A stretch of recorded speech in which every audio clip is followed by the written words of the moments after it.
మేము ఎంత ఏమి చేసినా ఏం ఉపయోగం లేదు. సో మాలో ఎవరైనా ఇంకెవరైనా సరే పవన్ కళ్యాణ్ గారి విజయానికి నేనే దోహదపడ్డాను అని ఎవరన్నా అనుకుంటే అది వారి కర్మ, అంతకంటే ఏం చేయలేదు.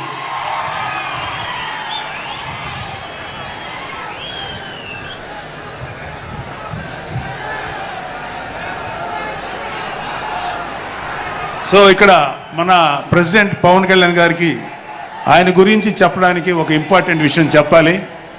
అదేంటంటే మొన్న ఈ మధ్యన మా అమ్మగారితో మాట్లాడుతున్నప్పుడు మా కళ్యాణ్ బాబు గురించి ఒక మాట వచ్చింది. యాక్చువల్గా ఇక్కడ నేను ఒక అన్నగా మాట్లాడకూడదు, కానీ నేను ఒక పార్టీ జనరల్ సెక్రటరీగా మాట్లాడాల్సి వచ్చినా కూడా ఒక అన్నగా ఈ ఒక్క విషయం నేను చొరవ తీసుకుని మాట్లాడాలి. సో మా అమ్మని అడిగాను, అంటే ఆవిడ నాతో చాలా ఫ్రెండ్లీగా ఉంటుంది. ఆవిడ అడిగా, ఏదో మాటల్లో వచ్చింది,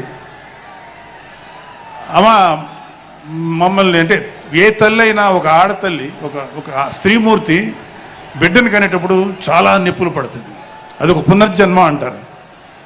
అలాంటిది నేను మా అమ్మని అడిగా, నేను పుట్టినప్పుడు ఏమన్నా పెయిన్స్ అనుభవించావమ్మా అని. మా అమ్మ అంది, నువ్వు పుట్టినప్పుడు నేను అనుభవించినది పెయిన్స్ భూమి మీద ఆడది అనుభవించలేదు, అంత కష్టం పెట్టేవాళ్ళు. అది మా అమ్మ చెప్పింది నా గురించి. సరే కళ్యాణ్ బాబు ఎలాగా అన్న. గొప్ప విషయం అంటే నేను షాక్ అయ్యా. వాడు పుట్టినప్పుడు నాకు పెయిన్ అనేది కొంచెం కూడా తెలియదురా, అలాగా నాకు పెయిన్ లేకుండా పెయిన్ ఇవ్వకుండా పుట్టాడు. ఈ విషయం నేను కొంచెం షాక్ అయ్యా. అదేంటమ్మా కనీసం పెయిన్స్ ఉంటాయి కదా, ఏమోరా నాకు ఏమాత్రం పెయిన్ తెలియకుండా పుట్టాడని. సో నేను ఏమంటానంటే పుట్టేటప్పుడు కన్న తల్లికి కూడా ఏమాత్రం నొప్పి బాధ ఇవ్వకుండా పుట్టిన పవన్ కళ్యాణ్ అంటాడు. అలాంటి నాయకుడు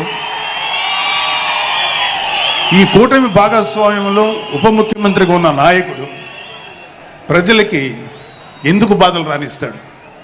వాళ్ళకి ఏ బాధలు కష్టాలు రాకుండా గుండెల్లో పెట్టుకొని చూసుకుంటాడు. అది మనం కళ్ళారా ఈరోజు చూస్తున్నాం. ఇప్పుడు మనం చూస్తున్నది ఆవగింజలో అరవంతు మాత్రమే. కూటమి భాగస్వామ్యంలో పవన్ కళ్యాణ్ గారి భాగస్వామ్యంలో జరుగుతున్న కూటమి ప్రభుత్వం పరిపాలన ఆవగింజల అరశాతమే. ఇంకా చాలా ఉంది. ఇప్పుడు చూస్తుంది just tip of the iceberg. అద్భుతమైన పరిపాలన మనకు రాబోతుంది. రాబోయే 20 ఏళ్లలో ఆంధ్రప్రదేశ్ ఒక స్వర్ణయుగం చూడబోతుంది. ఎందుకంటే ఎప్పుడో స్వాతంత్రం రోజుల్లో కొంతమంది మహానుభావులు పుట్టారు. అలాంటి వ్యక్తి ఈరోజు పుట్టడం, ఈరోజు మన ముందు ఉండటం మన అదృష్టం. అలాంటి వ్యక్తి దగ్గర పని చేయడానికి ఇగో ఈ స్టేజ్ మీద ఉన్న ప్రతి ఒక్కళ్ళం గర్వంగా ఫీల్ అవుతున్నాం. మాకు పదవులు వచ్చినా రాకపోయినా ఆయనకి సేవ చేస్తాం. నేనేమంటానంటే మీరందరూ తెలుసుకోవాల్సింది, మీరు పవన్ కళ్యాణ్ అంత గొప్పవాడు కండి, తప్పులేదు. రాకపోతే అంతగా అవ్వలేకపోతే ఒక గొప్పవాడికి అనుచరుడిగా మారండి, ఏదైనా మంచిదే. నేను ఆ పని చేశాను. రెండో పని, పవన్ కళ్యాణ్ గారు అంత గొప్పగా నేను అయ్యే దమ్ము లేదు, కానీ ఆయనకి అనుచరుడిగా మాత్రం నాకు అవకాశం ఇచ్చారు. అది నేను చాలా సంతోషపడతాను.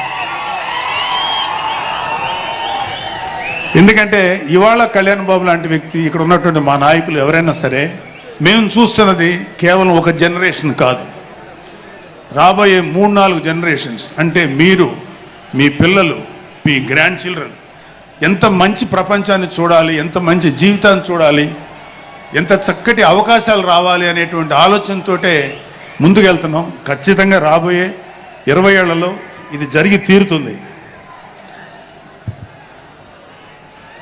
పవన్ కళ్యాణ్ గారు ఒక జనరేషన్ కోసం కాదు, రాబోయే 2-3 జనరేషన్ల కోసం కూడా ఆలోచించగలిగేటువంటి గొప్ప నాయకుడు. ఇంకొక చిన్న విషయం ఏంటంటే, నాకు ఎమ్మెల్సీగా అవకాశం ఇచ్చినటువంటి మన ప్రెసిడెంట్ పవన్ కళ్యాణ్ గారికి నా హృదయపూర్వక కృతజ్ఞతలు. అలాగే నేను ఎమ్మెల్సీ కావటానికి నన్ను ప్రోత్సహించినటువంటి వ్యక్తులు, లేదా నేను ఎమ్మెల్సీగా ఉండాలని కోరుకున్న మీలాంటి ఎంతో అభిమానించే కార్యకర్తలు, అలాగే మా నాయకులు, ఆ రోజు నాకు సపోర్ట్గా వచ్చినటువంటి మా నాయకులందరూ, మనోహర్ గారు, రామకృష్ణ గారు, విష్ణుకుమార్ రాజు గారు, లోకేష్ గారు, వీళ్ళందరికీ కూడా నా హృదయపూర్వక కృతజ్ఞతలు. అంటే దేవుడు అనేవాడు మనం అడిగితే వరాలు ఇస్తాడు, ఖచ్చితంగా వరాలు ఇస్తాడు. కానీ అడగకుండానే వరాలు ఇచ్చేవాడు పవన్ కళ్యాణ్. అతను ఏమని పిలవాలో మీరే డిసైడ్ చేసుకోండి. చివరగా ముఖ్యమైన విషయం ఏంటంటే,